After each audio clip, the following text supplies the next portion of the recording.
आपकी अगुवाई में कांग्रेस पार्टी बार बार हारती है। कांग्रेस पार्टी को अगर जनता वोट नहीं देती है तो कृपया करके लोकतंत्र पर क्यों आप ठीकरा फोड़ते हैं Rahul Gandhi? Why you blame democracy when the people of India reject you with repeated regularity? अब इसके लिए हम कहां से जिम्मेवार है भाई? 19 के चुनाव में आपने हमारे लोकप्रिय प्रधानमंत्री पर क्या क्या नहीं कहा, जिन शब्दों को हम कह नहीं सकते। चौकीदार को लेकर उन्होंने क्या क्या शब्द नहीं कहा। देश ने रिजेक्ट कर दिया, आपको और कस के हरा दिया, हमें और बहुमत दे दिया। आपकी बहन गई उत्तर प्रदेश में, लड़की हूं लड़ सकती हूं का नारा लेकर के, तो जनता ने आपको एक सीट नहीं दिया। आप बंगाल गए, वहां आप साफ हो गए। तो राहुल जी, अगर आपकी बात जनता सुनती नहीं है तो आप हमें क्यों ब्लेम कर रहे हैं? ये खींच करना बंद करिए।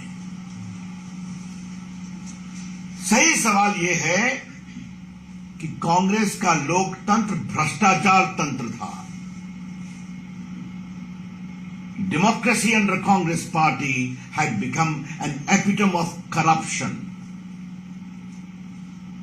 आज नरेंद्र मोदी की अगुवाई में सत्ता के गलियारों में बिचौलियों के लिए दरवाजे बंद हैं। डिफेंस डील में कोई कट नहीं होती। तो कांग्रेस पार्टी और उनका जो पूरा तंत्र है, जो भ्रष्टाचार पर चलता रहा है, वो परेशान है। और उसकी व्यथा राहुल गांधी की बातचीत में दिखाई पड़ती है।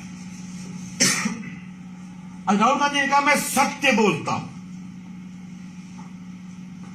बहुत कस के कहा हूं। तो राहुल गांधी, अगर आप इतना सत्य बोलते हैं तो एक बार देश को बता दीजिए आप बेल पर क्यों हैं? I repeat, if Rahul Gandhi was proudly claiming that he speaks truth and only truth, but Mr. Rahul Gandhi, please tell the nation, why are you on bail? And in what offense are you on bail? आज देश को बताना जरूरी है, ये पूरा national Herald का मामला क्या है। ये पूरा केस हमारी सरकार के आने के पहले फाइल है, और हमारी सरकार के आने के पहले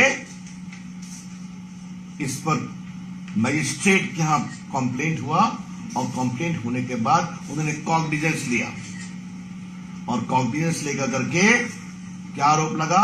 420 धोखाधड़ी, 120B षड्यंत्र, बाकी भी लगे। And the court found that this appears to be a clear case of cheating and conspiracy to grab public property. आज मैं देश को बताना चाहता हूं, क्योंकि राहुल गांधी झूठ बोले, इस सच्चाई को नहीं बताए कि क्यों बेल पर है। नेशनल हेराल्ड एक पुराना अखबार था आजादी के आंदोलन का, नेहरू जी के समय का था, नहीं चल पाया। 80 करोड़ से ऊपर की देनदारी थी।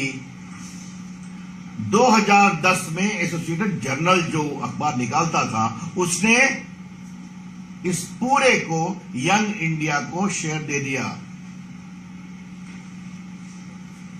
सिर्फ 5 लाख रुपए जमा किए गए थे, याद करिए, जिसमें ये यंग इंडिया बनी थी। यंग इंडिया के डायरेक्टर्स कौन थे? सोनिया जी 38%, राहुल गांधी 38%, और बाकी मोतीलाल जी और ऑस्कर फर्नांडिस जो नहीं रहते। इन्होंने मात्र 50 लाख रुपया दिया कांग्रेस पार्टी को, नेशनल हेराल्ड को, और कांग्रेस पार्टी ने 80 करोड़ का लोन माफ कर दिया। वो 50 लाख रुपये भी मीडिया में चर्चा हवाला से आए। तो अर्थात मात्र 5 लाख रुपये लगाकर 5000 करोड़ की नेशनल हेराल्ड की संपत्ति दिल्ली में, मुंबई में, लखनऊ में, पटना में, मोहाली में सब इस फैमिली कंट्रोल ट्रस्ट में आ गई। यही तो कहानी है। क्या सच्चाई नहीं कि राहुल गांधी और सोनिया जी दिल्ली हाईकोर्ट में क्वेश्चनिंग के लिए गए, वहां रिजेक्ट हो गया। सुप्रीम कोर्ट गए, वहां रिजेक्ट हो गया, तो बेल लेना पड़ा। बाद में इनकम टैक्स की कार्रवाई हुई, उसमें भी वो हारे। ट्राइब्यूनल में गए, उसमें भी हारे, टैक्स लगा। तो राहुल गांधी जी, अगर कोर्ट आपको बेल नहीं देती है, अगर आपका कंप्लेन भ्रष्टाचार का क्वाश नहीं होता है, तो आप इंस्टीट्यूशन को ब्लेम करेंगे? क्या मतलब है इसका? भारत की न्यायपालिका आजाद है, भारत की जुडिशरी की चर्चा दुनिया में होती है, और आपने बार बार कहा ऑल इंस्टीट्यूशंस। इलेक्शन कमीशन देश का चुनाव कराता है, आज सब कुछ इलेक्ट्रॉनिक है, ईवीएम से है, आपको वोट नहीं मिलता, आप हार जाते हैं, तो आप इंस्टीट्यूशन को ब्लेम करेंगे। आप संसद चलने देते नहीं है सिर्फ अपने परिवार को बचाने के लिए, और आप इंस्टीट्यूशन को ब्लेम करेंगे। और मीडिया आपकी सच्चाई लिखे तो आप बिके हुए हैं, और प्रेस कॉन्फ्रेंस करके आप विदेश चले जाते हैं। तो if you are so much non serious about politics, then Rahul Gandhi, don't blame the institutions. आज मुझे राहुल गांधी से एक और बात कहनी है। राहुल गांधी जी, आप मोदी जी की आलोचना करिए, आप बीजेपी की आलोचना करिए, लेकिन अब आप देश की आलोचना कर रहे हैं, और अपने राजनीतिक स्वार्थ, भ्रष्टाचार से बचने के लिए अब आप पूरे देश की आलोचना कर रहे हैं, देश के संस्थानों की आलोचना कर रहे हैं। Mister Rahul Gandhi, stop demeaning the institutions of India to safeguard your own corruption and misdeeds. आप राहुल गांधी इंस्टीट्यूशन की बात बताइए। अभी कोविड हुआ था, पूरा देश एक था लड़ाई में, आपने कितना मजाक उड़ाया कोविड के खिलाफ लड़ाई का। देश के साइंटिस्ट ने वैक्सीन बनाया, ये वैक्सीन भारतीयों को भी मिली और दुनिया के 80 से अधिक देशों में गई, आपने उसका भी मजाक बनाया। देश को जगाने के लिए यह कहा गया कि हम लोग सब लोग बताएं, वैक्सीन लें और अपनी फोटो अपलोड करें ताकि देश की जनता को प्रेरणा मिले। आपने और आपके नेताओं ने कभी किया क्या? आपने व्यापार तो बहुत सुना होगा, लेकिन हम देश की ओर से जरूर सवाल उठाना चाहेंगे कि मात्र 5 लाख की कंपनी बनाकर 5,000 करोड़ की संपत्ति कैसे आती है, वो भी दिल्ली में, मुंबई में। ये सब सरकारी जमीन पर बड़ी बड़ी बिल्डिंग बनी, आज सब उनके कंट्रोल में है। ईडी के अंदर वो क्या बोल रहे हैं, नहीं बोल रहे हैं, उसको मुझे कुछ नहीं कहना है, लेकिन आज मुझे बहुत गर्व से कहना है कि नरेंद्र मोदी जी की सरकार ने भ्रष्टाचार के खिलाफ बहुत प्रामाणिक काम किया है। गरीबों के लिए डायरेक्ट बेनिफिट ट्रांसफर, लाखों करोड़ रुपए उनके अकाउंट में पहुंच रहे हैं कि नहीं पहुंच रहे हैं, बिचौलिए साफ हैं। सरकारी ठेके में, डिफेंस की खरीदगी में, आपूर्ति में बिचौलियों के रास्ते बंद हैं, और जितने बिचौलिए आ रहे हैं सबके संबंध कहां है, ये बार बार सामने में आ रही है। राहुल गांधी क्या चाहते हैं? भ्रष्टाचार के खिलाफ ईमानदारी से कार्रवाई नहीं हो क्या? ये कार्रवाई कभी नहीं रुकेगी, ये देश अपेक्षा करता है। जो आपने करा है वो आपको भोगना पड़ेगा। अगर 5 लाख रुपए की संपत्ति लगाकर, हवाला के माध्यम से पैसा लेकर 5,000 करोड़ की संपत्ति अगर आपके पास आती है, तो आपको इसका जवाब देना पड़ेगा, ट्रायल फेस करना पड़ेगा, ईडी के सवालों का जवाब देना पड़ेगा। राहुल गांधी, आईटी को आप समझते हैं क्या? हमारी बात मैं बहुत गंभीरता से पूछ रहा हूं। राहुल गांधी जी स्वयं कितना अध्ययन करते हैं, इस पर हम चर्चा कर सकते हैं, लेकिन क्या उनको सही जानकारी मिलती है क्या कि भारत का स्टार्टअप मूवमेंट आज दुनिया का 3रा-4था नंबर पहुंच गया है कुछ वर्षों में?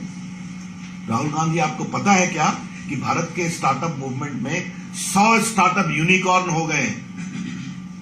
ये नौजवान बच्चे हैं। राहुल गांधी, यूनिकॉर्न का मतलब आप समझते हैं?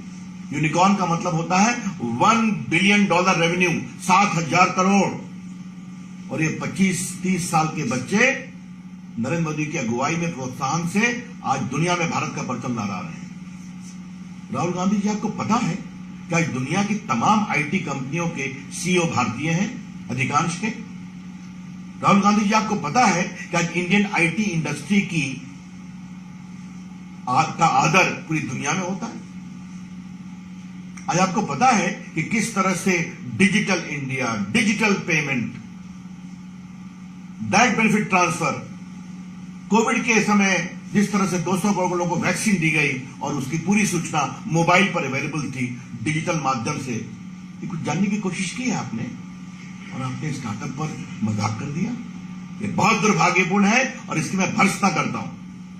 270 हो गया। आज बड़ी बड़ी कंपनियां फॉक्सकॉन, पेगाट्रॉन, विस्ट्रॉन भारत में मोबाइल बना रही हैं, तो उसमें नौकरी मिलती है कि नहीं मिलती है? आप मुझे बताइए। तो आज मैन्युफैक्चरिंग बढ़ रही है, बाकी बढ़ रही है, नौकरी मिल रही है। हाँ, कोविड से कठिनाई आई है, लेकिन भारत के अंदर की ताकत मजबूत है, उसको हम ठीक करेंगे। तो आज का राहुल गांधी का पूरा प्रेस कॉन्फ्रेंस, और एक रोचक बात मैं कहूंगा, इसमें भी प्रेस को वो अकेले हैंडल करने की हिम्मत नहीं दिखा सके। एक मुख्यमंत्री जो उनसे पहले बोलने लगे, अभी उनका अंदरूनी विषय है। हम लोग का एक सिस्टम है कि जिसकी प्रेस होती है वो सबसे पहले बोलते हैं। एक बात जयराम रमेश ने हमारे प्रधानमंत्री पर कही, वो प्रेस नहीं करते, राहुल गांधी प्रेस करते हैं। मिस्टर जयराम रमेश, हमारे प्रधानमंत्री देश से बात करते हैं, पूरे देश में घूमते हैं, पूरी दुनिया में घूमते हैं, सबों के सवालों के जवाब देते हैं और पूरे देश का मान बढ़ाते हैं। संसद के अंदर जवाब देते हैं ना, तो आप उनका उत्तर सुनते हैं क्या? कांग्रेसी लोग शांत हो जाते हैं उनके उत्तर सुनकर। और जिस तरह एक परिवार ने पूरा कंट्रोल किया हुआ था लोकतंत्र पर अपने लिए और अपने हितों के लिए, उससे देश आगे निकला है, इसलिए वोट नहीं मिलता है। और अंतिम बात कहनी है, नेशनल हेराल्ड से क्यों घबराए हुए हैं? क्या संकेत है? कांग्रेस पार्टी परिवार की जेब में, कांग्रेस पार्टी का नेतृत्व परिवार की जेब में, अब कांग्रेस पार्टी की संपत्ति भी परिवार की जेब में है। क्या है ये? उनकी हताशा है। अब मैं राहुल गांधी के घटिया आरोप को बोलने के लिए यहां नहीं बैठा। कितना तंग किया गया हमारे प्रधानमंत्री नरेंद्र मोदी जी को गुजरात के मुख्यमंत्री के रूप में, तब कर निकले कि नहीं निकले निर्दोष होकर? कानून की प्रक्रिया से निकले ना। जनता ने एक बार नहीं 2 बार लोकसभा जिताया, दर्जनों विधानसभा जिताया उनकी अगुवाई में, और आगे 24 में भी जीतेंगे। तो जनता का विश्वास है, यही तो लोकतंत्र है। तो फिर कहूंगा, राहुल गांधी जी, अगर जनता आपको वोट नहीं देती तो कृपया करके लोकतंत्र को आरोप लगाना बंद करिए। आरएसएस का चुनाव लिया। देखिए राहुल गांधी जी, आज मैं आपको विनम्रता से कहना चाहूंगा, मैं भी एक स्वयंसेवक हूं। आपके परनाना जी, परदादा जी, क्षमा करें, नेहरू जी, और आपकी दादी इंदिरा जी, इन्होंने संघ को बहुत आरोप लगाया, बहुत आलोचना की।